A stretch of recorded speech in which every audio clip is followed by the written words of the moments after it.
The Biggest Apple Ever by Stephen Kroll, illustrated by Jenny Bassett.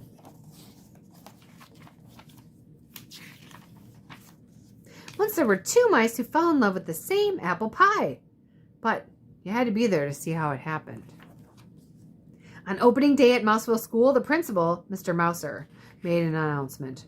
We will be learning about apples this fall, and to get things started, I will have a contest. Whoever brings in the biggest apple to his teacher will win a special prize. The judging will take place on Friday. Good luck to everyone.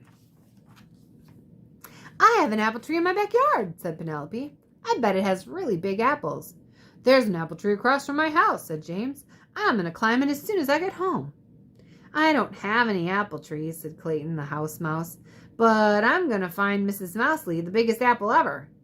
Oh, no, you're not, said his friend Desmond, the field mouse. I am. Oh, yeah, said Clayton. Yeah, said Desmond. Ooh. On the way home on the school bus, Clayton and Desmond talked about the contest. Maybe I could grow an apple tree with really big apples, said Clayton. It takes too long, said Desmond. I heard Mrs. Mousley say 6 years. I'll think of something, said Clayton. So will I, said Desmond. When Clayton got off the bus, he sneaked back into town to see what Penelope and James were up to. Penelope had come down from her tree. She was carrying 2 tiny apples. James was still up in the tree across the street. He was picking very small apples. Clayton knew he'd seen bigger ones at the market. When Desmond came by a little later, he realized the same thing. The next day at school, Penelope and James brought in their tiny apples. No one else had brought in anything. Mrs. Mousley cleared her throat. Class, we have a lot of work to start the year, but because we are learning about apples and having an apple contest, we will go to Barnaby's orchard this afternoon. Everyone got very excited. I'm going to find the winning apple, said Clayton. I'm going to find the winning apple, said Desmond. At the orchard, Mrs. Mousley pointed out the different kinds of apples. Then everyone disappeared into the trees looking for a winner. Clayton walked down one row, craning his neck. Desmond walked down another row, craning his neck. Then Clayton saw what he thought was a really big apple. It was too high to reach, but he stretched for it. At that moment, Desmond saw the very same apple on the very same branch, and he stretched for it too. They bumped heads and fell down. I think we should bring this apple in together, said Clayton. No one said we couldn't, said Desmond. But when they got back to the bus, James had an apple that was even bigger. The apple was so big he could hardly carry it. Clayton and Desmond looked at each other. What would they do now? And that night at dinner, Clayton explained the problem to his dad. Said Dad. Apples don't come in too many sizes. Do you think you'll find a bigger one? I don't know, said Clayton. Then maybe James will win the prize this time. It's okay if he does. Over at Desmond's house, Uncle Vernon said exactly the same thing. But Clayton and Desmond were still determined.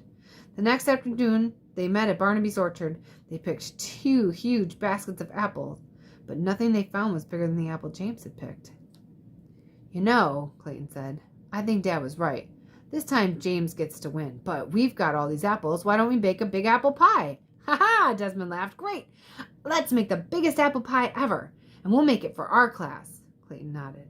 And I think I know a place where we can find a pie pan that's big enough. The following afternoon, Desmond arrived at Clayton's house with Uncle Vernon. Everything's packed up and ready, Clayton said.